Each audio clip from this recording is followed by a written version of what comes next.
Welcome back, everyone. This is Staring from Asterion Gaming. Today, we're running the dungeon known as the Seat of the Triumvirate. I probably butchered that, but it's early in the morning for me, so. As you can see, we actually have a world quest related to that. I'll do that also to show you that. But as you see, the first boss is literally right at the beginning of the instance. Basically, you need to clear out all these mobs if you want to fight. But let's bring up the dungeon journal, and here you go. Zura the Ascended. And let you know we're on Mythic difficulty.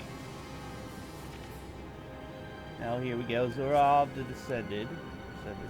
He has Null Pain, which is a wave of chaotic magic that splashes over the from the caster, dealing 164 damage at each impact. Void Sludge, it sleeps into the target, causing 250 shadow damage every second, and it does stack. Also, Void Infusion, which is infused with the Twisting Nether, increases the damage done by 100%. Now, Decimate infuses the caster's fist with void energy, inflicting shadow damage on their target and creating a pool of void energy that expands outward from the impact point. Now, Void Sludge, basically, just like what we said before, it does shadow damage over time and it stacks. Now, the Coalescent Void will form within the center of the pools throughout the fight, making their way towards the Void Brute. If they reach him, they cause Dark Expulsion, which is basically an AoE Shadow Nova, which does damage to everyone. Now, on Mythic difficulty, there's an ability known as Umbral Injection. The Void Energy wicks off the Coalescent Voids, leaving pools of energy at their location every second, which will cause damage every second if you stand in it. Now, Umbra Shift will infuse Void Energy, inflicting small shadow damage and knocking them backwards into the Void Realm. After it's cast, he will cast Madden Frenzy and start fixating on random targets. Fixating means he just picks someone and goes after him. He can't taunt or nothing. Now, Madden Frenzy will reduce his move speed by 60, but causes melee attacks to cause knockback. So you can just kite him around, just don't get hit. Because if you do, chances are, if you didn't clear out the outer ring of ads, you get knocked into them and pull them into the fight. Now, if you're in the Void Realm, dark aberrations of the ads you'll worry about. They wander around attacking anyone that appears. And when they die, they release shadow damage AoEs, infusing you with void energy. And when you hit 100 energy, you can cast Void Tear. Basically, it's your way to get out of the Void Realm, so you need to kill them to get the energy to do so. So we're going to start this fight by clearing out some of these ads.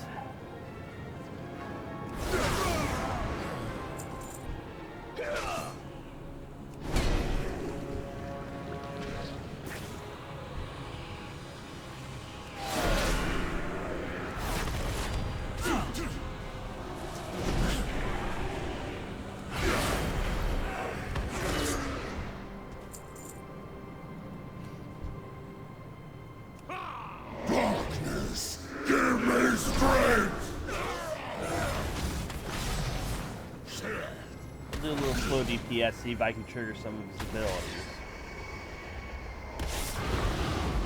There's the AoE cone damage. Decimate, as you can see, slowly grows, so you have to clear out a good spot so you can avoid it. Clarity comes to me. The void was. Follow me! And as you have to defeat him, Locust Walker and Ilaria Windwalker show up to help you further on in the instance. They won't fight with you, but they'll help you get to the next part, which will be Saprish. Basically, he's the Shadow Guard hunter. is building up its presence near the temple. Disrupting their efforts would benefit us all. Also, their commander here has a particular item that would be useful to me. Just give the word, heroes, and we can begin the assault. What news? Aim true. As you see, she'll just open up a pathway for you using her shadow laser. Figure out their motives and put a stop to their efforts. Now we're gonna get this started. Now, if I remember right, you're gonna have to destroy all these void tears in order to get the boss to become active. But we're gonna go over him real fast. After all, he is a hunter. As you see, he has two pets, known as Darkfang and Shadewing. Darkfang, all he has is Ravaging Darkness. He'll teleport to a player and execute a series of attacks for 6 seconds. Each attack causes shadow damage, and additionally, all players hit by Ravaged Darkness give Savage a stack of Hunter's Rush, which empowers him and causing his melee attacks to have a chance to do Dark Slash, which is just a chance to do additional shadow damage to the target. Now, Shadewing has Swoop. He'll go after a random target, inflicting physical damage to all enemies near the impact point. After he does that, he'll cast the Red Streak. He'll basically yell, inflicting shadow damage and disorienting all enemies for 4 seconds. Trying to avoid those AoE bombs, guys. Now, we'll go back to Sapras. You know what his Hunter Rush does? Now, Void Trap. It's basically a Hunter's Trap that will inflict shadow damage and stun the target who gets hit in its radius. Overload Trap is a series of traps placed to explode, inflicting shadow damage to all nearby enemies. Now, Umbra Flanking, he'll mark multiple targets, and after a short time, he'll dash between them, inflicting physical damage. Additionally, all people who hit by his flank attack will give him a stack of Hunter's Rush. Now for the quest, as you can see, this is one of the dark fissures you're going to have to destroy. Also, this is actually a quest line here in order to open up the armory seal. If you do the quest line, you actually get a set of armor out of it. Transmog armor. Now, we took out one of the quest seals here, fissures. But to get the boss active, you have to basically destroy the Rift Wardens here in order to deal with this.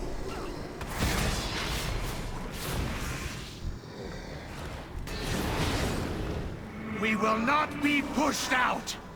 Bring in more forces from the void to deal with these intruders! And as you can see, he talks. Now the next fissure I'm going after for the quest is this way. And as you see, that's kind of like a black hole trying to pull me in.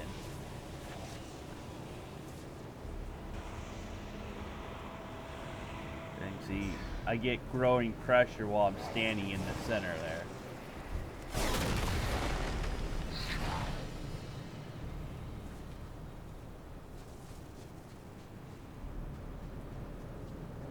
Now sometimes for the world quest, there'll actually be a rare instead of trying to close these rifts.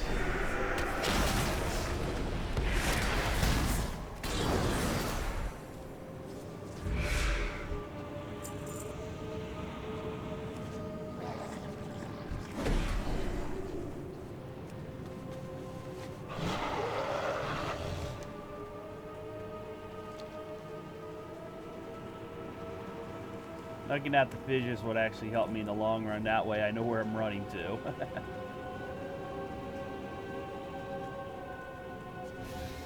We also will loot that chest that will have most likely materials for the Argus part of the campaign back here. Okay. Seems that the Dark Fissure and the portal are right next to one another, which works out for me.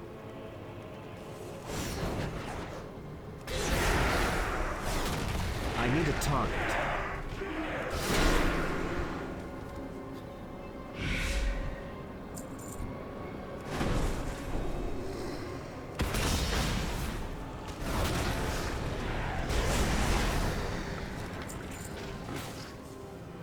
are being overrun! Get in there and deal with this incursion!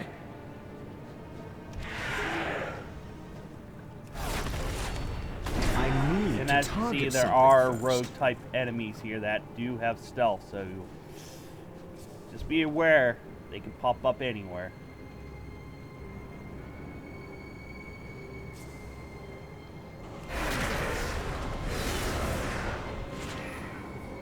You have quelled the void presence I don't in this have a area. target. Well done.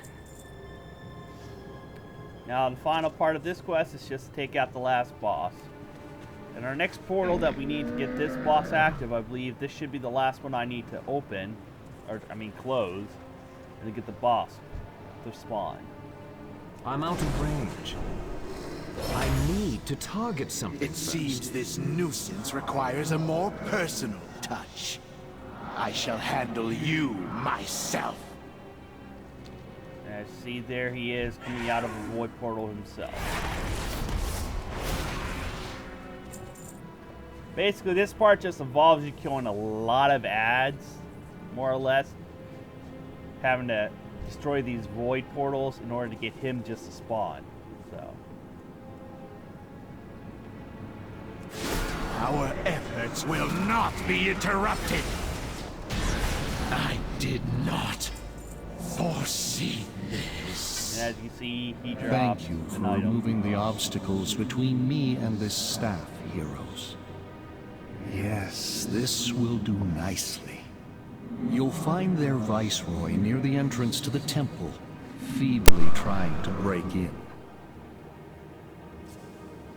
Eliminating him will give us an opportunity to get in ourselves. I'll see to opening the way once he's taken care of. If you'd done the story for Argus, you would understand who this Locust Walker is and his connection to Ilaria Windrunner. We're gonna loot this abandoned treasure real fast. This time it only had apparently some resources from my order in it. But, we're heading off now to the Viceroy Nizha.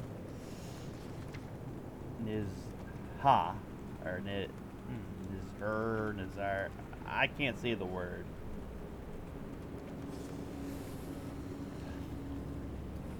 I wish he would have said it, then I could have pronounced it.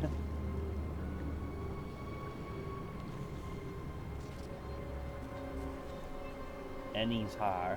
I'm gonna just stop trying to pronounce it. I feel like I'm making myself a fool. But I see the Viceroy here isn't that difficult. You just gotta watch out for specific abilities. Now, he has Dark Blast, which is basically just a Shadow Bolt that does shadow damage. Umbra Tentacles. Now, during the fight, he'll summon these up around the area here. So you want to clear out this whole area of ads before you pull him. Now, these Umbra Tentacles carrying the reality, inflicting shadow damage to all players and knocking them back. Void Lashings unleash a beam of void energy at the target, doing shadow damage every 2 for 5. And additionally, it reduces your healing by 2 for 8 seconds, and it does stack. Now, the Void Lash leaves a scar on your psyche, reducing the healing you get for 2, and it stacks. Now, the whole group, basically everyone but the tank and healer need to go kill these immediately when they spawn. Take them out. They don't have that much health. Now, Entropic Force, void winds flow out from the caster, inflicting shadow damage and pushing everyone away. Now, Howling Dark, you need to interrupt this immediately when he starts casting, because if you don't, you will be feared for 4 seconds. Now, on Mythic difficulty, he has an ability known as Insanity. Now, during the course of this fight, the Viceroy will continue to gain Insanity. At 100% Insanity, he will summon 2 Shadow Guard Void Tenders to start casting Eternal Twilight. Now, they shrine the target in Dark Energy, making him move. They basically give him a damage immunity shield. So you need to kill them ASAP. Because if you don't, and they finish casting this Eternal Twilight, it's basically a KO. It basically means you wipe because it's an immediate kill. It does immense shadow damage.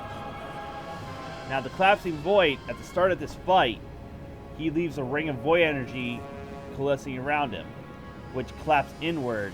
Standing in the void energy afflicts you a collapsing void. Basically, you're taking shadow damage every second. Now let's get on with the fight. The void calls to me. Now, as you see, if you don't kill all the ads, well, they all come to get you.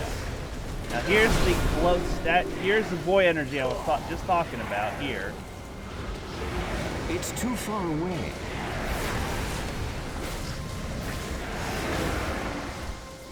And there are the Umbra tentacles that are leashing out shadow energy. And as you can see, I'm losing HP.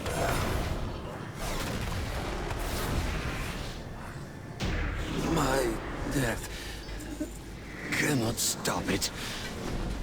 I sense I'm out great of despair range. emanating from within. Laura. Yes, the Naru. We must get inside. Valyria, the skills you have learned can open the way. Understood. Champions, once the door is open, clear the way to Lura. We will be right behind you.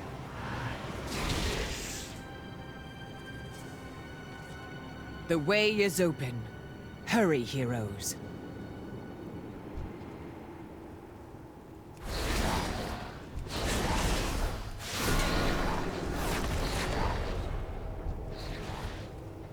Now you can see Laura is a corrupt Naru. And again, you see there's Rift Wardens. Kill them ASAP to stop the spawn of these little voidlings. Such chaos.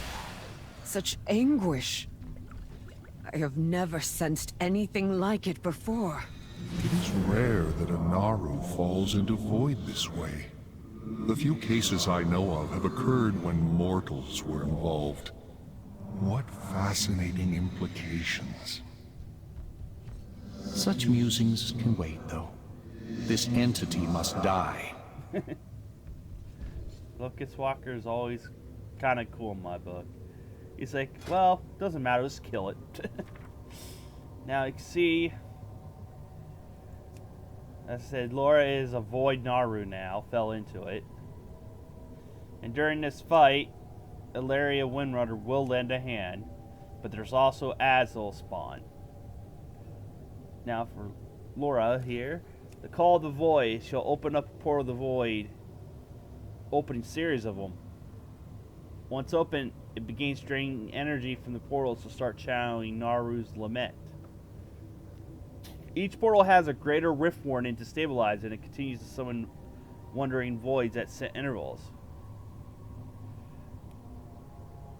When she opens the first portal the first time, the Call of the Void is cast. Then she opens two on Sneakus on again cast. Now Naru's lament is singing a wailing dirge, inflicting shadow damage to everyone every 3 seconds until canceled.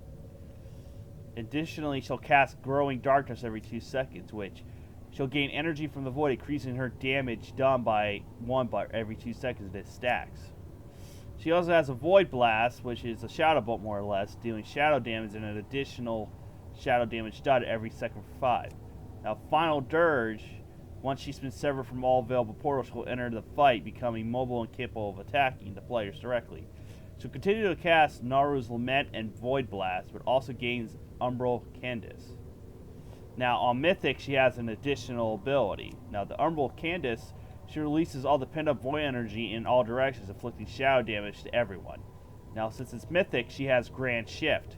She calls out all to the remaining remnants of anguish, causing them to jump to random enemies, inflicting shadow damage to all enemies near the impact point and knocking them back.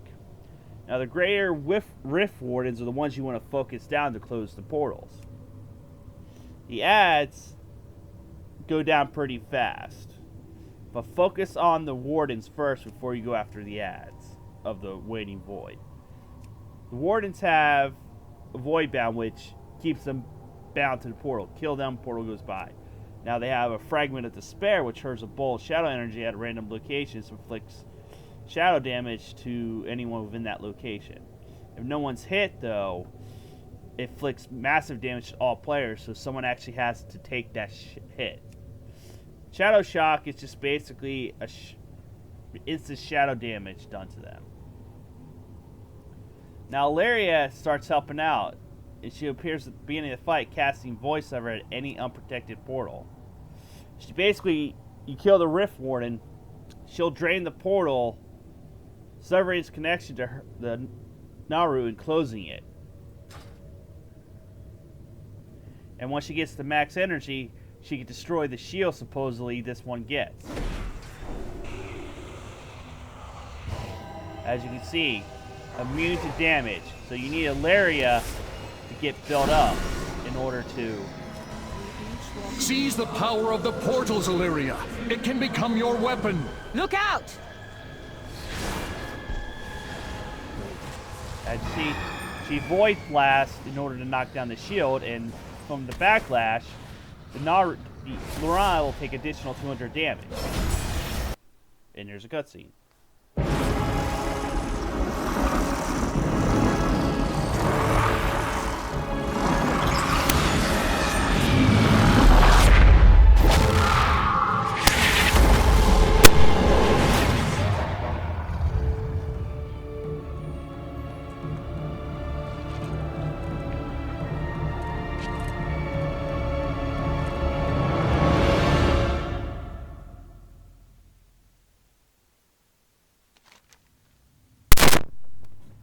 Not a bad little cutscene there. Survived.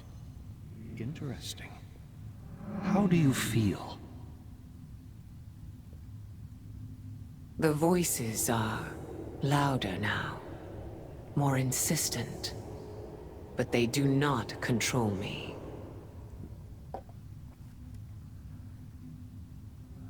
You asked me to teach you to use the void as a weapon. Now that weapon is you.